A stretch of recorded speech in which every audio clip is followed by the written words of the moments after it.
Good morning, students. Today we will solve from question 6 to 8 of exercise 4.3 class 9 NCERT math. इससे पहले 1 to 5 question मैं पहले video में upload कर चुका हूं, जिसका लिंक मैं आपको डिस्क्रिप्शन बॉक्स में दे दूंगा. आप वहां से देख सकते हैं, या फिर प्ले लिस्ट में देख सकते हैं. आप NCERT क्लास 9 मैथ नाम से है, उसमें आप देख सकते हैं exercise 4.3.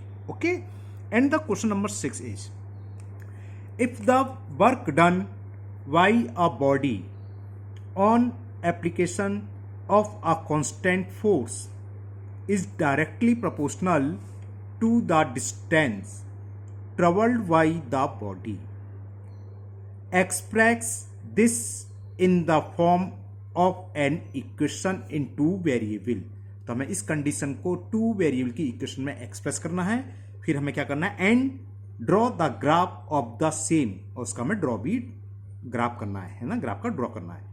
By taking the constant force at 5 unit. जो कांस्टेंट फोर्स देखा है उसकी वैल्यू दे रखी है, तो कांस्टेंट फोर्स की जगह हम एफ की जगह 5 लिखेंगे, 5 unit. Also read from the graph the work done when the distance travelled by the body is. फिर हमें वर्क डन निकालना है अगर बॉडी 2 यूनिट डिस्टेंस कवर करती है या 0 यूनिट. तो ये तो हम ग्राफ की हेल्प से निकालेंगे. चलिए करते हैं इस क्वेश्चन को. अब यहां देखो, एक्स एक्सिस पर हम क्या लेंगे, डिस्टेंस, और वाई एक्सिस पर हम वर्क लेंगे, क्योंकि वर्क डिपेंड है. वाई एक्सिस पर हम ज्यादातर वो चीज लेते हैं जो डिपेंडेंट होती है, एक्स एक्सिस पर हम इंडिपेंडेंट है ना. तो लिख लो, let the work done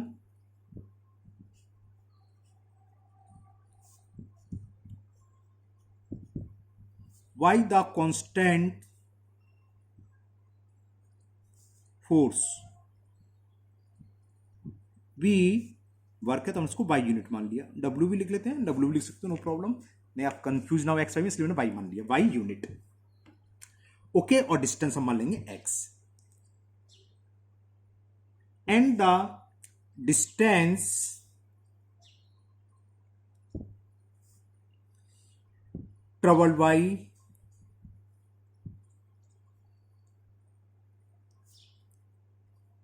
travel by the body, जो बॉडी है उसके द्वारा जो डिस्टेंस ट्रेवल करी है वो मान ले रहे हैं एक्स है ना, वी एक्स यूनिट. ओके, अब फोर्स हमें दे रखा है, कांस्टेंट फोर्स कितना दे रखा है, constant force is given 5 unit. आपको इक्वेशन मालूम होना चाहिए, वर्क इक्वल टू क्या होता है, फोर्स इनटू डिस्प्लेसमेंट है ना. W equal to F D पढ़ा हुआ आपने, एफ की जगह क्या आ गया 5, तो वही हम लिख रहे हैं. तो वी नो डेट क्या, वर्क डन इज इक्वल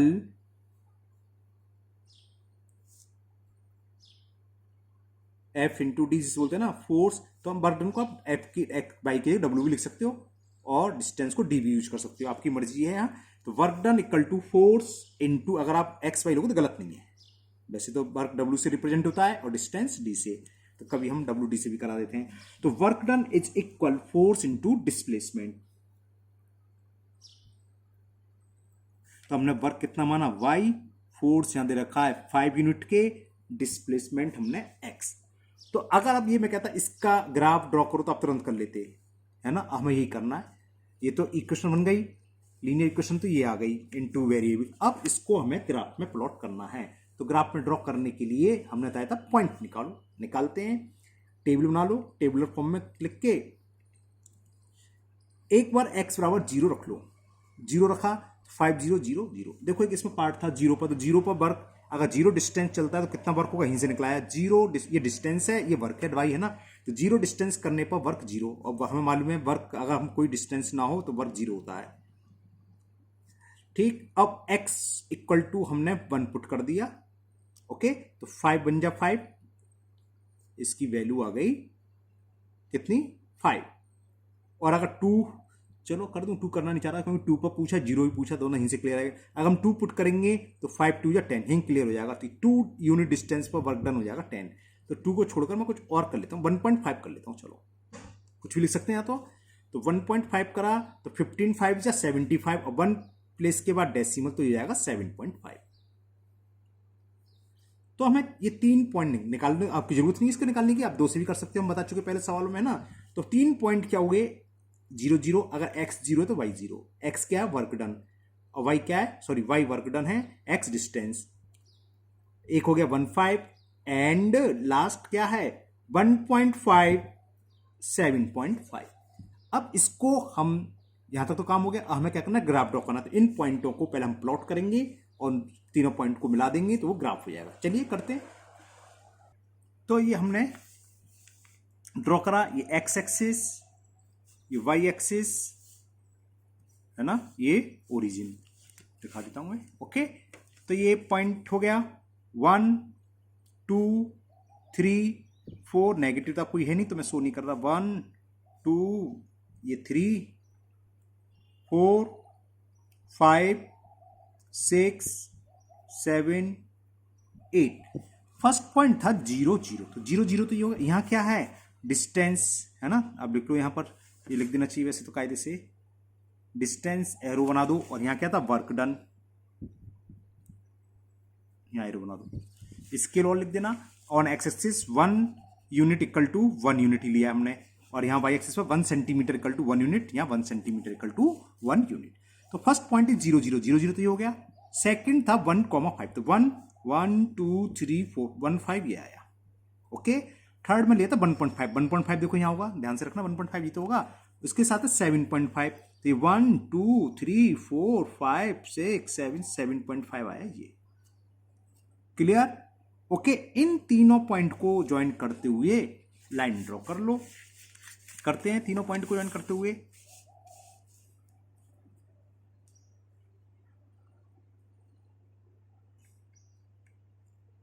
है ना, इन तीनों को मिलाया और ड्रॉ करते हैं। तो ये हमने ड्रॉ कर दिया। ओके, थोड़ी सी एक मिस्टेक है, मैं नीचे लेना चाहिए था क्योंकि 2 पर पूछा, 2 पर यहां मिल रहा है, तो ये मैंने मेजर करके देखूं तो ये 1 सेंटीमीटर के ऊपर आ रहा है, तो यानी कि ये कहां तक है 9, तो ये 10 होगा। तो 2 पर जो वर्क डन पूछा वो 10 होगा, है ना। तो आप लोग फिर जब करो ध्यान रखना इस बात का। तो अब ये तो हो गया ग्राफ। अब इसका फर्स्ट पार्ट पूछा क्या है, सुनो, ये कह रहा है कि रीड फ्रॉम द ग्राफ, हमें ग्राफ से बताना है work done when the distance travel by the body is 2 unit. First part is 2 unit, तो 2 यूनिट ये रहा, जो मैं भी देख रहा था 2 यूनिट ये रहा। तो कैसे निकालते हैं, इससे एक परपेंडिकुलर पैरेलल लाइन ड्रॉ करो वाई एक्सिस से, और ड्रॉ करने की जरूरत नहीं है, वो भी आप देख सकते हो बस जहां ये कट करे, है ना, और इसको सामने में लिख लो।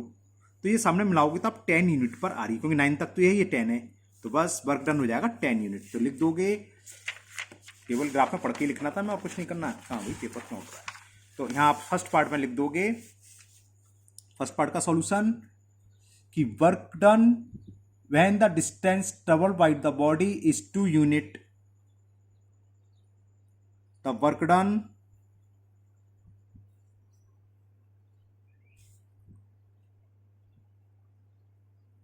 when the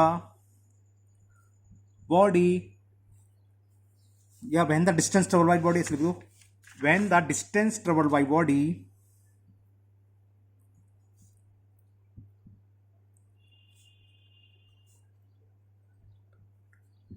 is 2 unit is 10 unit. हमने 2 यूनिट पर देखा वर्क डन कितना है 10। और इस तरह के सवाल अगर ग्राफ पढ़ने में थोड़ी सी दिक्कत हो आगे पीछे हो, तो दूसरा तरीका क्या होता है, आप जो यूनिट इक्वेशन बनी है यहाँ रख दो, वर्क डिस्टेंस क्या था एक्स, एक्स के प्लेस पर 2 रख दो, तो 5 2 या 10, वाई क्या था वर्क डन। यहाँ तो एक्यूरेट आगे कहीं पे लाइन आया था, पॉइंट का दिक्कत आ जाता है ना, तो वो यहाँ से पढ़ सकते हो आप, यहाँ रख के देख लो, फिर उसी हिसाब से हम ग्राफ करो दो। तो ये तो फर्स्ट पार्ट हो गया। सेकंड बहुत ईजी है, 0 डिस्टेंस पर पूछा है, 0 यूनिट। अब ग्राफ पर देखो, 0 पर क्या है, 0 पर 0 ही है, और वो तो हम पहले भी निकाल चुके थे, 0 पर 0। अगर होता 1 डिस्टेंस पर, 1 यूनिट डिस्टेंस पर, तो वर्क डन है 5, 1.5 डिस्टेंस पर वर्क डन है 7, ये वर्क डन निकला है। 2 पर क्या होता है, इसमें अगर मैं इसमें 2 नहीं लेता, 2 लेता तो क्या था 2 5 और 10 डायरेक्ट आ जाता है यहीं से। ओके, तो 0 पर 0 है, तो लिख दो, सेम लैंग्वेज लिखोगे, है ना, क्या, द वर्क डन, चलो मैं लिख देता हूं, the work done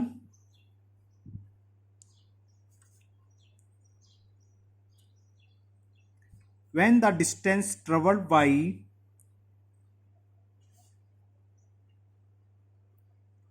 when the distance traveled by body is 0 unit is 0। हमने ग्राफ पे देख लिया 0 पर 0 है। बस ये हो गया question number 6। Now question number 7 and the question 7 is Yamni and Fatima, two students of class 9th of a school, together contributed ₹100 towards PM यानी कि prime minister relief fund to help the earthquake victim. Write a linear equation which satisfy this data. अब इसमें कुछ condition दे रखी है। You may take the contribution as ₹X and Y, यानी कि हमें यामिनी का X मानना है और दामिनी का Y, और दोनों मिलकर ₹100 देती हैं, यानी कि X + Y = 100। इक्वेशन तो ये बन गई है ना। और फिर हमें ड्रॉ द ग्राफ, इसी कंडीशन पर ड्रॉ बनाना है। सिंपल सा क्वेश्चन है, करते हैं अभी। ओके, तो सबसे पहले तो एज्यूम कर लो, लेट द कंट्रीब्यूशन, कौन था, यामिनी एंड कहां गए, Fatima. Let the contribution of, या वाई कुछ भी लिख सकते हो, ऑफ यामिनी, यामिनी का contribution be ₹X and the Fatima be ₹Y। तो let the contribution of Yamini be ₹X and the contribution of Fatima be ₹Y। तो देखो, अकॉर्डिंग टू क्वेश्चन दोनों ने मिलकर कितने रुपए कंट्रीब्यूट करे हैं, ₹100। तो X + Y = 100। ये तो ग्राफ बन गया, इतना तो पहला पार्ट हो गया खत्म। अब हमें ड्रॉ करना है ग्राफ, तो ड्रॉ कर ले रहे हैं। क्या करें, X और Y के 3 वैल्यू निकाल लें, 2 से भी काम हो जाता है। तो इससे देखो X = क्या होगा, 100 - Y, या Y = 100 - X। उससे कोई फर्क नहीं है, आप कुछ भी ले सकते हैं, लेफ्ट हैंड साइड में X भी या Y भी। अब यहाँ Y है तो Y की वैल्यू डिफरेंट वैल्यू पुट करके उन डिफरेंट वैल्यू पर X की वैल्यू निकाल लो। हमें वैल्यू क्या पुट करने चाहिए, ये नहीं कि 0 बटा 0 रख दो। जब 0 कर दोगे तो क्या आएगा, X = 100, फिर 1 करोगे तो X = 99। तो ड्रॉ करने में दिक्कत होगी, है ना। तो क्या करो, बड़ी बड़ी वैल्यू पुट करो, बड़ी से मतलब X = Y = 40 कर लो।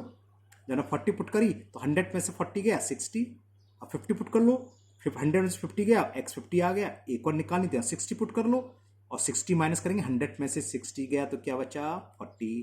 तो 3 पॉइंट निकला है। अब जब 100 पर है तो हम स्केल बड़ा मान लेंगे, 1 सेंटीमीटर को हम मान लेंगे ₹10।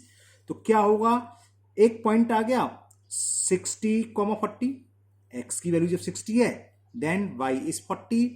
एक आ गया 50, 50, और एक आ गया 40 एंड 60। ओके, अब इनको हम ग्राफ पेपर पर प्लॉट करते हैं। इन तीनों पॉइंट को स्केल मान लेंगे। On X axis 1 centimetre = ₹10, on Y axis also same 1 centimetre = ₹10। चलिए अब ग्राफ पेपर काम करते हैं। ओके, तो ग्राफ पर ये मैंने ग्राफ बनाया, X axis, Y axis, this point is origin, और 1 सेंटीमीटर को हमने ₹10 माना, 10, 20, 30, 40, 50, 60, 70। Similarly on Y axis 10, 20, 30, 40, 50, 60, 70 and 80। Scale लिख दो यहां। ऑन X एक्सिस, है ना, जो हम मानने वो लिख दो। तो ऑन X एक्सिस हमने क्या माना, 1 सेंटीमीटर = ₹10, और X एक्सिस पर कौन है, यामिनी का माना था, और Y एक्सिस हम शो कर रहे हैं फातिमा का। ओके, और on Y axis same, on Y axis 1 centimetre = ₹10। तो ये तो हमने स्केल मान लिया। अब आपको ये दिखा दिया, आप छोटा कर दूं थोड़ा सा। अब पॉइंट, पहला पॉइंट आया था 60, 40। तो 60 का है 1, 2, यहां लिखना चाहो लिख सकते हो यामिनी, और यहां कौन थी, दूसरी कौन है भाई, यामिनी एंड फातिमा, यहां फातिमा। ओके, तो पहला पॉइंट निकल के आया था 60, 40। तो 10, 20, 30, 40, 50, 60 आ गया। 40 के ऊपर 10, 20, 30, 40। This point is 60, 40। Next is 50, 50। तो 50 और 50, 50 आ गया। और उसके बाद था 40 60 40 60, ये है ना, ये पॉइंट आया था 50 50 और ये आया था 60 40। इन तीनों पॉइंट को मिलाते हुए एक लाइन ड्रॉ कर दो, ये इसका ग्राफ हो गया। कितनी लंबी लाइन ड्रॉ करनी है ये आपके ऊपर चॉइस है। इसमें कुछ पूछा तो नहीं, आगे क्वेश्चन पूछता तो उस हिसाब से हम करते कि ये पूछ लेता अगर फातिमा के 90 रुपीज़ कंट्रीब्यूशन है तो उसके बताओ, तो उस हिसाब से हम ड्रॉ करते, लेकिन इसमें कुछ नहीं पूछा। ठीक, तो ये ग्राफ हो गया। इस पर आप लिख सकते हो कहीं भी x plus Y is equal 100, जो हमारी इक्वेशन बनी थी। नहीं भी लिखोगे तब भी चलेगा, कोई दिक्कत नहीं है। ये ग्राफ हुआ, तो ये क्वेश्चन 7 आपका कंप्लीट। और इसमें और तो कुछ पूछा नहीं है, मैं एक बार देखता हूं उसमें, ऐसे कुछ नहीं था। ठीक, draw the graph of the shape. Okay, now question number 8। 8 question important है, अक्सर आ जाता है ना। इसमें 5 पार्ट हैं तो 5 तो नहीं आते, 1 2 पार्ट या 3 पार्ट पूछ लेते हैं क्वेश्चन में, तो ध्यान से समझना। नाउ नेक्स्ट क्वेश्चन नंबर 8, शायद मैंने 18 बोल दिया था, सॉरी 18 है, 8। And the question 8 is in country like USA and Canada temperature is measure in Fahrenheit, whereas in country like India it is measure in Celsius। Canada में हम Fahrenheit में लेते हैं और इंडिया में देखा होगा थर्मामीटर वगैरह में फारेनहाइट में होता है टेम्परेचर, है ना। और सेल्सियस पूछते हैं कि आज का कितना डिग्री सेल्सियस टेम्परेचर, वो सेल्सियस में, इंडिया में सेल्सियस माना जाता है। Here is in a linear equation that convert Fahrenheit to Celsius. ये तो 9th क्लास में आपको याद होना चाहिए, साइंस में पढ़ा जाता है। फारेनहाइट को सेल्सियस में, सेल्सियस को फारेनहाइट में कन्वर्ट करने के लिए ये होता है। तो अगर हमें सेल्सियस को फारेनहाइट में कन्वर्ट करना हो तो ये फॉर्मूला है इसका, F is equal 9/5C, F for Fahrenheit, C for temperature in Celsius, plus 32। ये दे रखा है। तो first part, draw the graph of linear equation above using Celsius for X axis. हमें सेल्सियस को एक्स एक्सिस पर लेना है, ध्यान रखना, एंड फारेनहाइट को वाई एक्सिस पर लेना है। चलो करते हैं। तो पहले वही इसमें 2 या 3 पॉइंट निकालेंगे और ग्राफ ड्रॉ करेंगे, है ना। फिर पूछा है इस ग्राफ को जब ड्रॉ कर लेंगे तो उसकी हेल्प से, if the temperature is 30 degree Celsius तो what is the temperature in Fahrenheit, if the temperature is 95 degree Fahrenheit तो what is the temperature in Celsius. और इसी तरह हमें काम करना है। तो सबसे पहला काम तो ग्राफ ड्रॉ करो, उसके बाद में बाकी पार्ट करेंगे। ओके, चलिए पॉइंट निकालते हैं। ओके, तो ये रिलेशन दे रखा है, तो हमें पहले पॉइंट निकाल लो। सी को एक्स एक्सिस पे लेना, यानी कि एक्स की जगह सी रख लो और वाई की जगह एफ। और कम से कम कितने पॉइंट जरूरत होती है, ओनली 2। आपको सिर्फ 2 पॉइंट निकालने होते हैं, लेकिन अपनी हेल्प के लिए 3 पॉइंट निकाल लो। अब यह सी है और नीचे क्या 5, तो सी की ऐसी वैल्यू पुट करो 5 से डिविजिबल हो, जिससे कि इजी होगा कैलकुलेशन, और कुछ नहीं। तो सबसे पहला काम तो 0 ही रख दो। सी की जगह 0 रखा तो ये सब 0 हो गया, 0 प्लस 32 तो फारेनहाइट में आ गया 32। यहां तक क्लियर। अब सी की जगह 5 रख दो, देखो 5 से 5 कैंसिल, तो 32 और 9, 32 प्लस 9 कितना होगा 41, 41 में हम ड्रॉ कर सकते हैं। अब सी की जगह -5 रख दो भाई, 10 रखेंगे तो बड़ा हो जाएगा, 9 2 18 50 बड़ा हो सकता है, तो -5 रख दो, क्या दिक्कत है। तो 5 से 5 -9 हो जाएगा, 32 में से हम 9 माइनस सब्ट्रैक्ट करेंगे तो कितना बचेगा 22। 22 और 9 30, गलत कर दिया क्या करा था, 5 से 5 कट गया -9, 32 में से 9 सब्ट्रैक्ट करेंगे तो 23 आएगा। ओके, अब तो हमें 3 पॉइंट मिले, एक 0,32, 5,41, इसी से निकला है ग्राफ। तो 2 लाइन को ज्वाइन कर लो, ग्राफ हो जाएगा। और थर्ड हमने जो निकाला -5,23। अब इन तीनों पॉइंट को ग्राफ पर प्लॉट करो और तीनों पॉइंट को मिला दोगे तो वो ग्राफ हो जाएगा, है ना। अब काम हमारा ग्राफ पेपर पर है, चलो बाहर चलते हैं। चलिए ग्राफ ड्रॉ करते हैं। तो वाई एक्सिस ड्रॉ करो,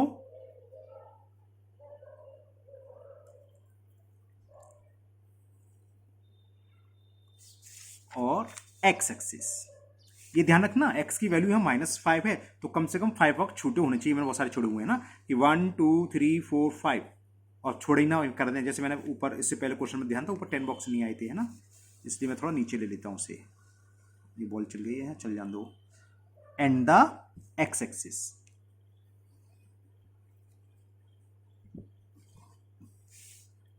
यहाँ एरो लगा के लिख देना चाहिए y, यहाँ और लंबा भी आ सकता है, तो अभी रहने देते हैं यहाँ x डैश, यहाँ y डैश। x की वैल्यू कितनी है 10, 20, 30, 40, 50, 60, हाँ बहुत है, क्योंकि 1 सेंटीमीटर को मैं 10 यूनिट मानने वाला हूँ यहाँ पर।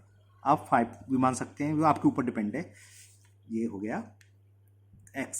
ओके, पॉइंट हमारे पास थे, चलो मैं आपको दिखाने के लिए यहाँ लिख देता हूँ। पहला पॉइंट है 032, दूसरा है 541, बस इससे काम हो जाएगा। वैसे हमने जो थर्ड पॉइंट निकाला वो था -523। स्केल में 1 बॉक्स को मानने वाला हूं 10 सेंटी, और एक्स एक्सिस पर मिले सेल्सियस, तो 10 डिग्री सेल्सियस। तो स्केल लिखते हैं, चलो स्केल लिखते हैं। On x axis 1 centimetre equal to 10 degree Celsius, और ऑन वाई एक्सिस मैंने क्या स्केल माना, सेम मान लिया, 1 centimetre equal to 10 degree Fahrenheit, क्योंकि इसने बोला था कि ड्रॉ द ग्राफ इक्वेशन की Celsius for X axis and Fahrenheit for Y axis. Okay, clear. चाहो तो यहां लिख सकते हैं सेल्सियस, एरो बना सकते हैं, फारेनहाइट एरो बना दोगे, है ना। तो पहला पॉइंट 030, अच्छा ये तो ये क्या हो गया 10, इसको मार्क कर दो।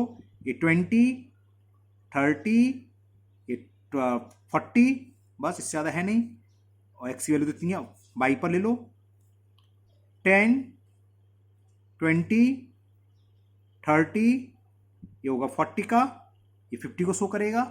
सेम माइनस में देखें तो -10, -20, -30, और छोटा हम बड़ा भी मान सकते थे, 1 को 5 भी ले सकते थे, तो 5, 10 थोड़ा और अच्छा हो जाता। चलो ये ले लिया तो ये सही, और ये हो जाएगा -10, -20, माइनस हो रहा है, ये भी माइनस है। तो फर्स्ट पॉइंट इज 032, तो 032, अब मैं थोड़ा आपको बड़ा करके दिखाऊंगा। 32 आप समझोगे 2 छोटी लाइन के बराबर होगा ना, तो 32 क्या होगा 1 लाइन, और ये सेकंड लाइन, ये पॉइंट होगा 32। ओके, सेकंड लाइन वाला, तो 032 ये हो गया, आएगा तो वाई एक्सिस पर, उसको मैं आपको जूम आउट कर देता हूँ। तो ये पॉइंट हुआ 032।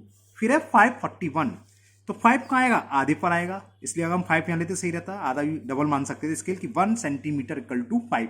अब हमने नहीं माना तो 5 तो ये हुआ, अब जो स्केल माना उसी पर करना है। 541, 41 कहाँ जाएगा 40, और एक छोटी लाइन, तो ये आ गया 41। एक पॉइंट ये, एक इन दोनों को मिला दो, ग्राफ बन गया। लेकिन अभी एक पॉइंट और है हमारे पास -523, तो -5 तो ये होगा छोटा वाला, है ना। -523 कहाँ है देखें, 10, 20, और ये 1, 2, 3, यह है 23। तो इन तीनों पॉइंट को हम मिलाएंगे तो ग्राफ ड्रॉ हो जाएगा। एक था 032, ये तीनों पॉइंट है, ये है, ये है, ये, इसको आप ड्रॉ कर दो, थोड़ा ऊपर भी बढ़ा दो। ओके, तो इट इज द ग्राफ। अब हमें जो क्वेश्चन दे रखे हैं उसके आंसर बताने हैं, तो ग्राफ का काम तो खत्म हो गया, है ना। अब जरूरत होगी तो हम बाद में आपको ग्राफ दिखा देंगे। अब दोबारा हम पेपर को पहुंच जाए, पेपर ही आ गया। अब फर्स्ट पार्ट इसका, फर्स्ट पार्ट तो यही था, ग्राफ ड्रॉ करना तो हो गया। Second, if the temperature is 30 degree Celsius, C की वैल्यू दे रखी है 30 डिग्री सेल्सियस, तो what is the temperature in Fahrenheit. Formula लगा दो, F इक्वल टू जो हमें दे रखा था, थोड़ा बड़ा कर देते हैं, तो क्या दे रखा था, F is equal 9/5C plus 32। तो क्या होगा फारेनहाइट में टेम्परेचर, 9/5 इंटू सी, सी की वैल्यू क्या है 30 प्लस 32, 5 से 6 बार कैंसिल, 6 9 जा 54 प्लस 32, ये कितना हो गया 86 डिग्री फारेनहाइट। तो यानी कि 30 डिग्री सेल्सियस कितने डिग्री के बराबर है, कितने फारेनहाइट के बराबर है, 86। यहां तक clear, second part clear. Now third part देखते हैं इसका। And the third part, if the temperature is 95 degree Fahrenheit, अब हमें फारेनहाइट दे रखा है कितना 95 डिग्री फारेनहाइट, तो सेल्सियस में निकालना है। फिर फॉर्मूला लिखो, F is equal 9/5C plus 32, put the value of F, the value of F is 95, तो in place of F we will write 95, it's equal 9/5C plus 32, 32 को उधर ले आओ तो माइनस के हो जाएंगे, तो ये क्या हो गया 95 minus 32 is equal 9/5C। Clear, solve करो, 5 में से 2 सब्ट्रैक्ट करोगे तो 3 बचेगा, और 9 में से 3 सब्ट्रैक्ट करोगे तो 6 बचेगा। इट्स इक्वल 9/5c, तो 5 ऊपर 9 नीचे, जिसे बोलते हैं हम क्रॉस मल्टीप्लिकेशन। तो c कितना आ जाएगा 63 इंटू 5/9, 9 बन जा, 9 7 जा, और 7 5 जा, तो यहाँ लिख देता हूँ 7 5 जा 35। तो कितने डिग्री सेल्सियस के बराबर हो गया 35। कौन सा 95 degree Fahrenheit it's equal 35 degree Celsius. C मत लिखना यहाँ, इसका मतलब क्या है कि 95 डिग्री फारेनहाइट किसके इक्वल है 35 डिग्री सेल्सियस के। Clear? Okay, now next part, fourth part of this question. अब फोर्थ ये कह रहा है if the temperature is 0 degree Celsius, यानी कि जो सी की वैल्यू दे रखी है 0 डिग्री सेल्सियस, तो एफ निकालना है। तो निकाल लो, एफ इक्वल टू क्या था 9/5 इंटू सी, और सी की वैल्यू कितनी दिएगी +32। तो इस जीरो में किसी का भी मल्टीपल करें जीरो ही आएगा, तो एफ की वैल्यू कितनी होगी 32 डिग्री फारेनहाइट, यानी कि 0 डिग्री सेल्सियस इक्वल किसके है 32 डिग्री फारेनहाइट, यानी कि 0 degree Celsius is equal to 32 degree Fahrenheit. Okay, अब इसका रिवर्स पूछा है इसी में कि if F is equal to 0, इसी का एंड लिख दो, if F is equal to 0, तो फॉर्मूला लगा दें एफ की जगह 0, F is equal 9/5 into C plus 32। 32 को ले तो माइनस के 0 में से 32 जाएंगे तो माइनस के 32 ही बचेगा, जाहिर सी बात है। 9/5 इंटू सी क्रॉस मल्टीप्लिकेशन, तो सी इज इक्वल टू क्या होगा -32 इंटू 5/9, कितना आ गया 5 2 जा 10, कैरी ओवर 1, 5 3 जा 15 और 1 -160/9 degree Celsius. Okay, now fifth part, और ये अच्छा पार्ट है, ध्यान से सुनना। ये पूछा है is there a temperature which is numerically the same in both Fahrenheit and Celsius, if yes find it. ऐसा कोई टेम्परेचर है जो न्यूमेरिकली दोनों में सेम हो, मतलब अगर 0 डिग्री है समझाने के लिए तो 0 डिग्री फारेनहाइट हो, अगर 10 डिग्री सेल्सियस है उसको रखने पर 10 डिग्री फारेनहाइट हो। तो कैसे करेंगे, हम मान लेते हैं कि वो टेम्परेचर है x degree, let the temperature be x numerically, तो x f और c की जगह हम x रख देंगे बस। तो लेट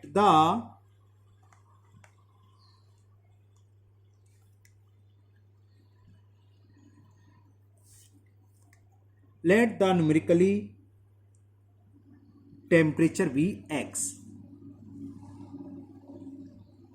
टेम्परेचर बी x, यानी कि हमें क्या लिखना है f equal to C equal to X, X X X सा टेम्परेचर है जो दोनों के इक्वल है। तो फॉर्मूला क्या था f is equal 9/5 c plus 32। हमें f के प्लेस पर भी x पुट करना है और c के प्लेस पर भी x पुट करना है। बस x वाले को एक तरफ ले आओ, 32 की एक तरफ, कैसे भी कर लो यार, पूरा एलसीएम ले लो। मैं x को एक तरफ ले आता हूं, तो x minus 9/5 x is 32, clear ना। 9/5 x को लेफ्ट हैंड साइड पे लिया है तो साइन चेंज हो गया माइनस का, इसका मतलब 1 होते ही पता ही सबको 5 एलसीएम, तो 5 का x में मल्टीपल करेंगे 5x minus 9x is equal 32, 5x में से 9x सब्ट्रैक्ट करेंगे तो माइनस के 4x/5 इज 32, तो value of x will be 32 into 5/4, minus हो रहा है यहाँ 4 से 8 बार कैंसिल, 8 5 जा 40 और माइनस से बोथ साइड मल्टीपल कर दिया 40 डिग्री। तो 40 डिग्री टेम्परेचर ऐसा है माइनस का, जब -40 degree Celsius and -40 degree Fahrenheit दोनों सेम रहते हैं। -40 डिग्री सेल्सियस पर आप देखोगे तो सेल्सियस और फारेनहाइट दोनों पर मीटर सेम होगा, यानी कि दोनों का न्यूमेरिकल वैल्यू सेम होती है। तो लिख दो therefore numerical value of required temperature is required temperature is -40 degree. ये टेम्परेचर ऐसा है -40 डिग्री जो फारेनहाइट और सेल्सियस दोनों पर सेम रहते हैं। ओके, तो ये एक्सरसाइज कंप्लीट हुई और मुझे उम्मीद है आपको अच्छे से समझ में भी आई होगी। ओके, जब अच्छे से समझ में आई होगी तो आप इसे दोबारा अपने आप करेंगे। अब थोड़ा सा हम दोबारा ग्राफ पर आपकी नजर डालते हैं। ये देखो ग्राफ था। अब हम दोबारा से पढ़ना शुरू करते हैं सेकंड पार्ट। ये कहता है if the temperature is 30 degree Celsius तो what is the temperature in Fahrenheit, और हमने निकाला था 30 डिग्री सेल्सियस पर फारेनहाइट निकल के आया था 86 डिग्री। अब जरा यहाँ देखें 30 डिग्री सेल्सियस कहाँ ये रहा। अगर हम इसको यहाँ मिला दें और ग्राफ को आगे बढ़ाएंगे, है ना, तो हम ग्राफ की हेल्प से भी पढ़ सकते थे ये रीडिंग, लेकिन ग्राफ में थोड़ा सा हल्का गलत आ सकता है, तो कैलकुलेशन कर लेना चाहिए, फॉर्मूले से निकालना चाहिए। लेकिन अगर कहते with the help of graph तो हमें ग्राफ की हेल्प से निकालना होता है। तो 30 गिरा, 30 देखो कहाँ मिल रहा है, यहाँ मिल रहा है करीब, और ये कितना है देखें, कितना था 50, 60, 70, 80, और ये आ गया 86 भी आ रहा है, 5 से थोड़ा आ गया आगे पीछे। तो ऐसे भी हम कर सकते थे। जैसे इसमें एक और था कि थर्ड पार्ट 95 डिग्री फारेनहाइट पर सेल्सियस कितना होगा। तो 95 डिग्री फारेनहाइट कौन सा है, ये फारेनहाइट था। तो 50, 60, 70, 80 है नहीं, यहाँ देखते, इस पर हम डालते यहाँ। तो ये जो पॉइंट आ रहा होता है इसको नीचे देखते, एक्स एक्सिस पर जहां भी आ रहा होता वो इसका आंसर होता। अब जैसे फोर्थ पार्ट था, फोर्थ पार्ट इजी था, क्या 0 डिग्री सेल्सियस पर, तो सेल्सियस तो जरा 0 डिग्री सेल्सियस, तो फारेनहाइट कहाँ मिल रहा है, देखो यहाँ, ये कितना था 32, और हमारा वो 32 ही आया था। At 0 degree Celsius temperature is 32 degree Fahrenheit, है ना, 0 डिग्री सेल्सियस 32। बात समझ में आ गई। इसी तरह क्या था, 0 डिग्री सेल्सियस पर ये पूछा था, तो 0 डिग्री सेल्सियस ये रहा, और फारेनहाइट क्या है ये, तो यही आ रहा था। जब हम इसको सॉल्व करेंगे तो नहीं बैठेगा, 9 2 या 2 से कम है, 20 से कम है, 20 से कम आ रहा है, देखो, है ना। तो हम ग्राफ की हेल्प से भी सॉल्व कर सकते थे, लेकिन आप ऐसे ही करना जैसे मैंने कराया है। तो ठीक है, फिर मिलते हैं नेक्स्ट वीडियो में। और अगर आप लोग पहली बार वीडियो देख रहे हैं तो सब्सक्राइब करना ना भूलें, साथ ही बेल आइकन को पुश कर दें, जिससे जो भी नया वीडियो मैं अपलोड करूंगा आपके पास तुरंत नोटिफिकेशन आएगा, आपसे वो वीडियो मिस नहीं होगा और आपसे तुरंत देख सकेंगे। ठीक है ना, okay, thank you, have a nice day.